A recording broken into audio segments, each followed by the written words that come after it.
I'm Famous Enough, and this is Heat Check Gaming's Weekly Roundtable discussion. This week we had two games. We played against Knicks and the Cavs. Obviously you want to win both, but at least you want to come away with one win. Great games both ends. Leading up to that, this week we had the Magic game coming down and we scrimmaged against them. So Majestic, when you scrimmage against a local Miami players versus an actual 2K League team, what's the difference in the preparation for it? Scrimmage the Magic Gaming benefits us more because they're actually in the league, they're professionals, and they know what archetypes to run and what archetypes he's going to use, and it's good to practice against it. Definitely helped us a lot. We got to try different lineups. We got a lot done. All right, when we start transitioning you to play center this week, how do you feel that those scrimmages helped you? Definitely got me some runs down the center, learning my positions, when to go in, stay out, just making sure I'm doing the right things on the court, got me more fluent with them. Well, as we pulled up to the 2K League studios, we had a familiar face come out. We had Adam Silver walking out the door. He's a chill dude, and it's an honor meeting the commissioner of the NBA. It's something I would never thought I would ever do in my life. Then we played the Knicks. It was a game that I really wanted to play.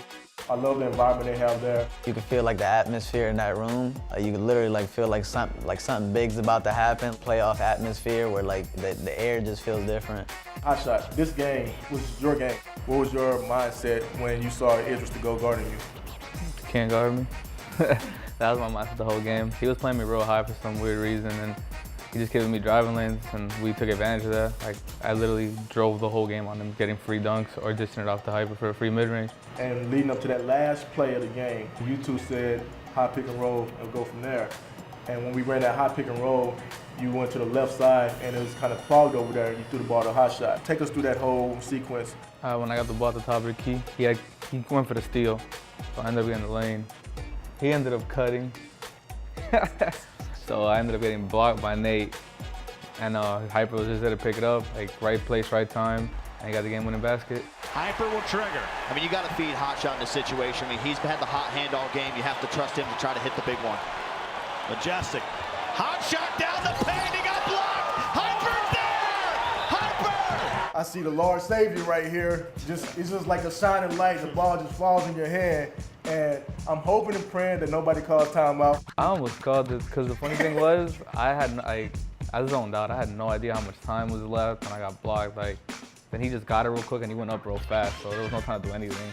Hype, how did you feel when you got that win and the ball just literally just fell in your hand? I know they was all going to collapse, so I was just ready for anything. And they blocked the ball, and I was just there for the rebound, put it right back up. When that ball went in, I jumped 10 feet in the air.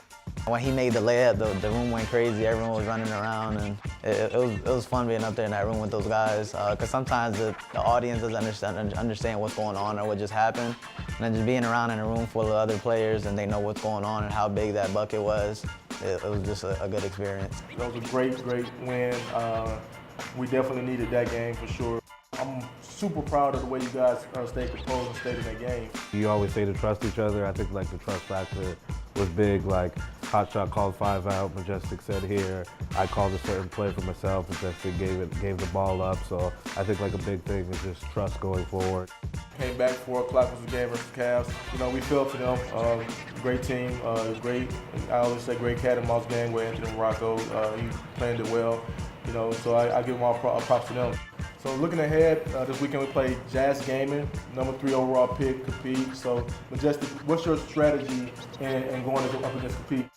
I've known Compete for a few years. He's always a composed player. He likes to slow down. He doesn't really turn the ball over much or take bad shots. So it's going to be a team effort to contain him and just try to rattle him a little, force a little turnovers, get him out of his comfort zone. This game is going to be a big game for us. They're 5-2. It's going to be big for us if we can come out with this W. We need to lock down our identity and get ready to move forward, especially with the meta getting ready to change.